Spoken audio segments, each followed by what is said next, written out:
महाशिवरात्रि की सौगात।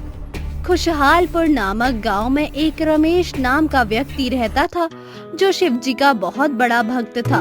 वो जगह जगह नाटक मंडली के साथ जाकर शिव बनकर नाटक करता और उससे जो पैसे मिलते थे वो उसी पैसों से अपना घर चलाता।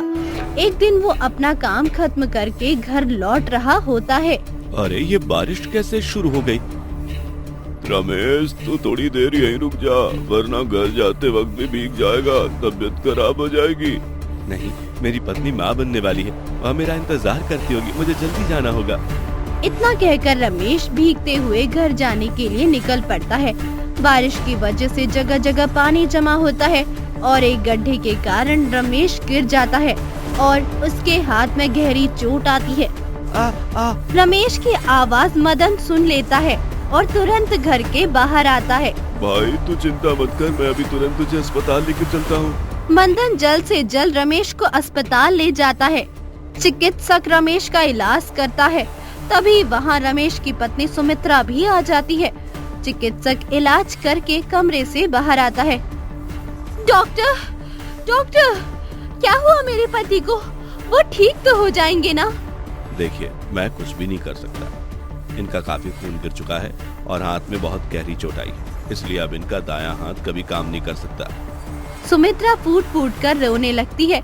कुछ ही दिनों बाद रमेश घर वापस आ जाता है। हालांकि अभी भी उसका हाथ ठीक नहीं होता है। बहुत दिन बीत जाते हैं। अब कुछ ही दिनों में सुमित्रा अपने बच्चे को जन्म देने वाली होती है, लेकिन सारे पैसे खत्म हो जाने के कारण सुमित्रा को सही भोजन नहीं मिल पाता है, जिससे उसकी तबीयत आए दिन खराब हो जाती है। सुमित्रा, तुम ठीक तो हो ना? क्या हुआ है तुम्हें? नहीं, पता नहीं, मेरे पेट में बहुत तेज दर्द हो रहा है। भगवान, अगर मेरा होने वाला बच्चा सही सलामत हुआ और इस दुनिया में वो आया तो मैं शिवरात्रि से पहले केदारनाथ आपके दर्शन के लिए आऊंगा। अभी हमारा समय दान करने का नहीं, बल्कि दान लेने का है। ऐसा मत बोलो भगवान के घर में देर जरूर है, लेकिन अंधेर नहीं। भगवान हमारी मदद करेंगे। इतना कहकर रमेश घर के बाहर चला जाता है। तभी उसे मंदन मिलता है। अरे रमेश, 5 दिनों के बाद अब बाहर निकलकर मैं क्या करूं? कब तक ऐसे घर में बैठे रहोगे? मैं तुम्हें कुछ फल खरीद कर देता हूँ, उसे मंदिर के बाहर बैठकर बेचना। ये तो बहुत ही अच्छा सुझाव दिया तुमने। मंदन रमेश को फल लाकर देता है। रमेश मंदिर के बाहर फल रखकर बेचने लगता है। फल ले लो, फल ले लो, ताजे ताजे फल। तुम यहाँ क्या से आ गए? तुम यहाँ फल नहीं बेच सकते। मेरी यहाँ फल की पहले से ही दुकान है। तुम यहाँ फल नहीं बेच सकते, वरना मेरा धंधा चौपट हो जाएगा। चमन रमेश को वहाँ से भगा देता है। रमेश मंदिर जाता है और भगवान से कहता है, हे भगवान, कल शिवरात्रि है और मेरे पास पैसे ही नहीं जिससे मैं केदारनाथ जा सकूं। मैं अपनी मांगी हुई मन्नत को पूरा करना चाहता हूँ। रमेश घर जाने के लिए मंदिर से निकलता है। तभी उसे एक बूढ़ा इंसान दिखता है। बेटा, मुझे केदारनाथ जाने की तीव्र इच्छा है, लेकिन मेरा बेटा शहर में रहता है, वह मुझे केदारनाथ नहीं ले जा सकता। तुम मुझे केदारनाथ लेकर चलोगे क्या? तुम्हारे आने जाने का खर्चा मेरी तरफ से होगा। मैं तुम्हें इसके अलावा कुछ पैसे भी दूंगा। हाँ, जरूर काका, मैं आपको केदारनाथ लेकर जाऊंगा। रमेश इतना कहकर अपने घर आ जाता है और सुमित्रा को सारी बातें बताता है। ये तो बहुत ही अच्छा हुआ, आपके पास पैसे नहीं थे केदारनाथ जाने के लिए, लेकिन आप अब बिना पैसों के केदारनाथ जा सकेंगे। भगवान ने आखिरकार आपकी मुसीबत को चुटकियों में खत्म कर दिया। सच कहा तुमने, भाग्यवान, भगवान ने मेरी इच्छा पूरी कर दी। अगली सुबह ही रमेश मोहन काका के साथ केदारनाथ जाने के लिए निकल पड़ता है और वहीं दूसरी तरफ सुमित्रा। माँ, बहुत तेज दर्द हो रहा है। सुमित्रा की दर्द से चिल्लाती हुई आवाज सुन गीता सुमित्रा के घर आती है और गीता तुरंत सुमित्रा को अस्पताल लेकर जाती है। एक और महाशिवरात्रि के दिन अस्पताल में सुमित्रा एक नन्हे से बच्चे को जन्म देती है और वहीं दूसरी तरफ रमेश अपनी मांगी हुई मन्नत को पूरा करता है।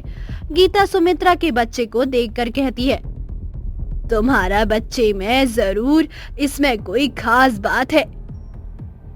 हाँ, तो कोई खास बात कैसे नहीं होगी। आखिरकार इसने शिवरात्रि के दिन जन्म लिया है। केवल एक बच्चा नहीं, शिव जी का आशीर्वाद है।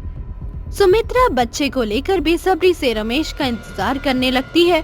कुछ ही दिनों में रमेश केदारनाथ से वापस लौटता है। ये देखिए, हमारे घर शिवरात्रि के दिन ही एक नन्हे से बच्चे ने हमारे घर में जन्म लिया।